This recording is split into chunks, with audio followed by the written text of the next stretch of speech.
This fight is just a weird bucket of muscles. We got Darren the Damage Elkins. He's MMA Sandman taking on Eduardo Garagori. And I had to say that because Darren Elkins normally wears it in every single one of his fights. You'd think that he smashed beer cans over his head before every one of them. He's very red and normally gets even more red as the fight goes on. And also he has that repulsive tattoo on his chest.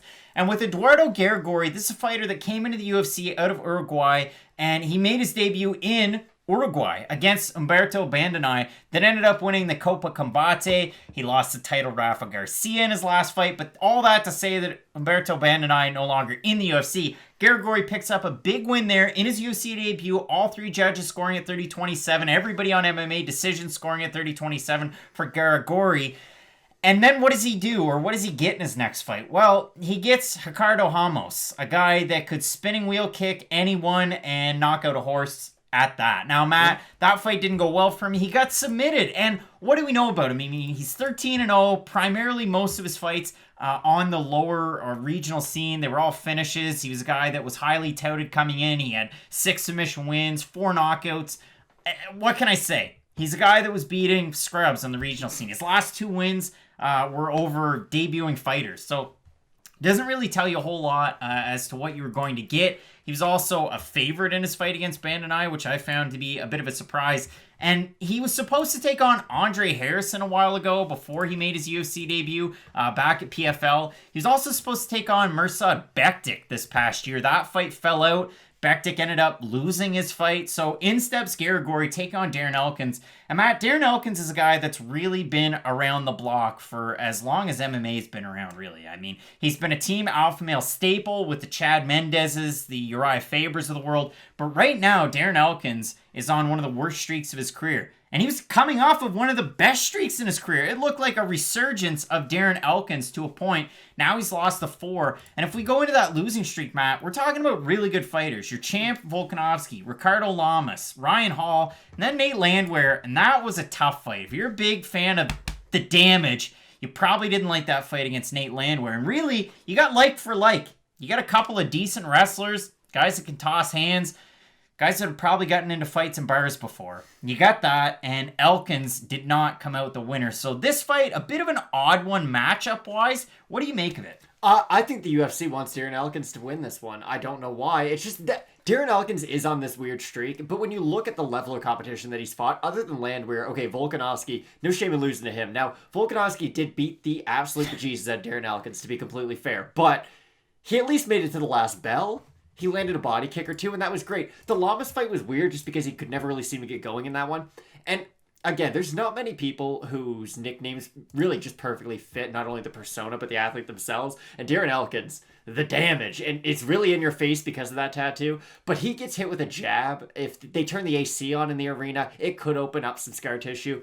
That's the one thing that worries me. Because Darren Elkins is in the category of like a Nate Diaz, where every time they fight and I even see a little bit of blood on them, I'm like, please don't stop this fight just yet. Because you know that, yes, they're probably going to be fine if they do continue. I'm not a doctor or anything, but they are MMA fighters after all. And it's just, it's this weird thing that it is always going to come up and be a problem. And I think in the Landwehr fight, that was the first fight that I did realize, like, oh, this scar tissue is kind of getting out of hand. Because Landwehr would hit him with anything. It could be a jab, it could be a straight right, it could be a knee. And it would just start cutting and cutting and cutting Darren Elkins to where at the end of that fight, he was just covered in his own blood. Now, he did put up a good fight in that one. I thought Landwehr fought a good fight, all things considered, but Darren Elkins didn't look completely shot, is what I'm trying to say. It wasn't like he's at a point in his career to where BJ Penn is, where he's just eating a bunch of damage and he can't really give anything back. Darren Elkins is still there to win fights. I wouldn't say that, other than the Volkanovski one, because again, it was just so one-sided, but he's still there to win these fights. I don't think that they're just throwing a body into the octagon who has a name. Like, I think Darren Elkins is a guy who some casuals might know who he is, the hardcores appreciate him for what he is, and against Eduardo Garagori, Garagori's game plans in this fight are either going to have to be, you're going to have to outlast Darren Elkins, which is a very difficult thing to do because Darren Elkins does 2 things extremely well. Cut and have good cardio. So you're either going to have to out-cardio Darren Elkins, you're going to have to make your wrestling somewhat of a threat, and I really don't see that happening in this one, or you're going to have to be able to use your striking enough to then open up the takedown. And other than that last one, I really don't see how Eduardo Garagori can he could finish Elkins, he could catch him with a big shot, but I really don't see him consistently out-skilling Darren Elkins for 15 minutes. And I mean, you look at Darren Elkins, it's not that long ago where he's on a 6-fight win streak over Robert Whiteford, Chaz Skelly, Godofredo Pepe, my favorite name in MMA. He took the O for Mirsad Bektik. He beat Dennis Bermudez. Dennis Bermudez, pretty good wrestler. And Michael Johnson, I mean, that was a huge win too because he finished him in that one. So you look at all those wins and then you parlay that with the Volkanovski, Lamas, Ryan Hall. I mean, those fights are going to happen. Nobody wants to fight Ryan Hall. Nobody. No. But DVD manufacturers, maybe. Great instructionals. But then you look at the Landwehr fight, and that's a bit of a tough one. So if we want to have a look at the odds in this one, Matt, I'm not overly surprised where they're at. I mean, Darren Elkins is a pretty big favorite. Open to minus 225.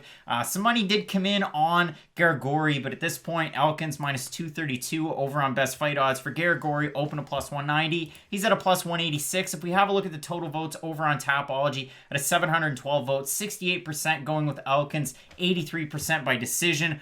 I would say, again, and it's a bit of a, somebody served it up on a tee and I'm just going to hit it. To me, the method of victory for Darren Elkins in this one is a boring decision. I mean, Elkins takes Garagori down, gets on top, goes from half guard to full guard to half guard. He plays the Jake Shields game. I think that's how you beat Eduardo Garagori in this one. I mean, yes, you could have Garagori fishing for submissions. We did see that on the regional scene. But to me, he hasn't been the most impressive fighter in the UFC the 2 times we've seen him out. And I think they wrote him a death wish to face Mirsad Bektik. I know how crazy that sounds because Bektik definitely didn't win his last time out. Hasn't looked good in a while. No. But in this fight, it feels like Elkins' fight to lose.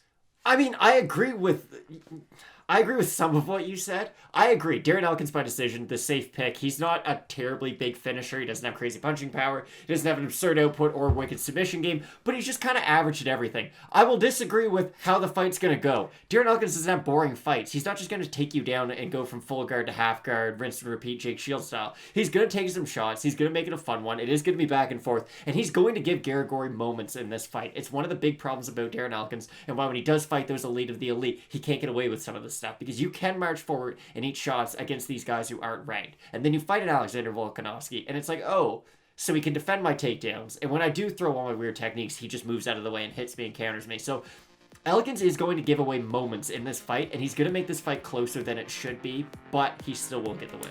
Matt, we're both going with Darren Elkins somewhat reluctantly. To me, this is a huge pass. Elkins is too much of a favorite in this one, but I'm really looking forward to it. We've got a great card coming up, headlined by Thiago Santos and Glover Teixeira, so you're going to want to keep it locked in for that, Matt. And as we always say with Fight Night Picks, let's get into it.